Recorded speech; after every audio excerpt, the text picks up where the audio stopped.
my god, that is a kid's movie! You are a loser! What are you doing? This is how we do it! And you know this, man?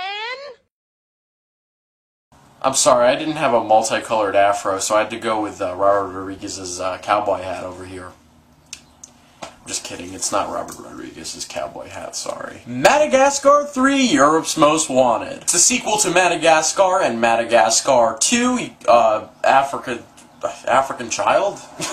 No, I'm fucking with you. It brings back the voice cast of Ben Stiller, Chris Rock, David Schwimmer, and Jada Pinkett Smith reprising their roles as Alex, Marty, Melman, and Gloria. Along with bringing back Sacha Baron Cohen, Cedric the Entertainer, and Andy Richter as the three lemurs, and along with bringing in newcomers Bryan Cranston, Frances McDormand, Jessica Chastain, and Martin Short.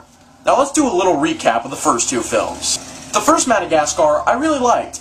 The first hour of it was great, and then the last 20 minutes get a little too goofy, you know, the whole thing with, like, you know, Alex biting Marty's ass. I mean, it gets a little silly, but I still really like that movie.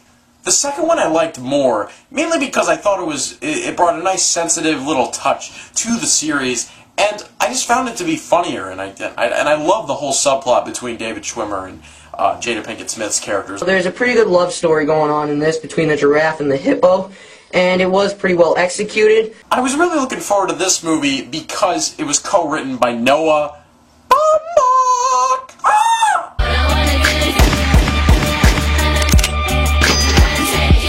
Noah Baumbach, to us independent film geeks, is a god. I mean, not only has he directed some of the best movies of the past, like, 10 years, Greenberg, but he's also written some of the best movies of the past 10 years. Greenberg, Squid and the Whale, and especially Fantastic Mr. Fox. Fantastic Mr. Fox, do I have to say it again? It's my favorite animated movie of all time. Really. And I love how he put a nice balance between sensitivity and hilarity. A perfect balance at that. And I was really looking forward to what he was going to give to the Madagascar franchise. Now, I think Madagascar 3, Europe's Most Wanted, is the best of the franchise. But getting its problems out of the way first, and they are pretty big, this film has the typical Madagascar flaws. And what I mean by that is that there are tons of moments in this movie where the jokes can fall flat, get a little too silly.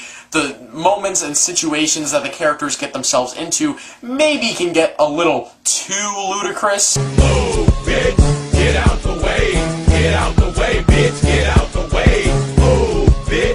Some of the voice cast gets a little, like, too over the top. Like, I didn't like Jessica Chastain and Martin Short in this movie that much. They got a little annoying. What the fuck was Jessica Chastain doing with a Mediterranean accent in this film? Like she trying to do, like, a Bob Marley impression? Like, what the fuck?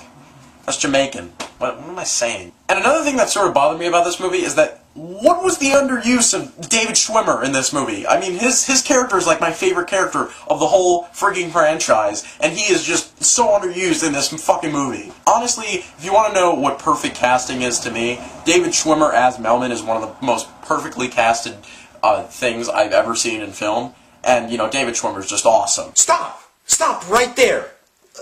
David Schwimmer made a movie about rape.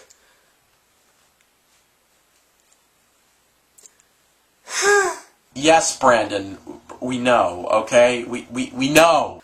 So the lights that stop me turn to stone. When low, they're calling me. Oh, you refuse to go away. You know, what if I give you this Nivea Visage multiple results all-in-one anti-aging treatment? You want this? Alright, here you go. Here you go. Here you go. Thank you. Thank you.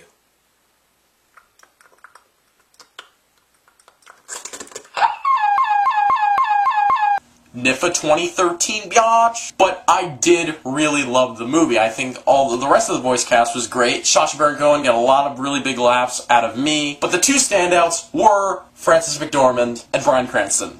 Frances McDormand is nearly unrecognizable in this movie. She gives a great performance as the villain in the film, and this could have been easily one of the most annoying characters of the whole movie, but she makes this character and really entertaining. I loved her performance.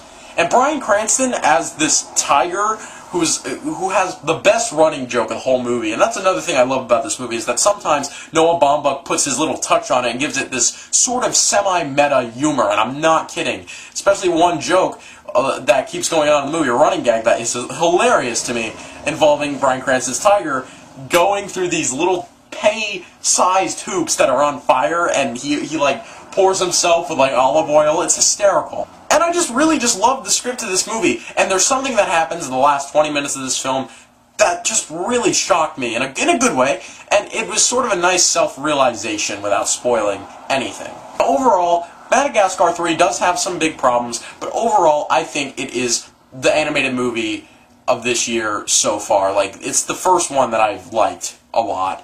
So I'm going to give it a very strong 8.5 out of 10. It's better than Prometheus. Send me all the hate you want. I think it's a very good film. I do think Paranorman, Wreck-It Ralph, and Frankenweenie are going to be better than it, but as of now, it's the best animated film of the year so far. I'm Mr. Google. Don't forget to ski cap, subscribe, and I'm out. And I hope they come out with the Madagascar 3, because I'm definitely going to see it. Probably not in theaters, but I'll probably rent it.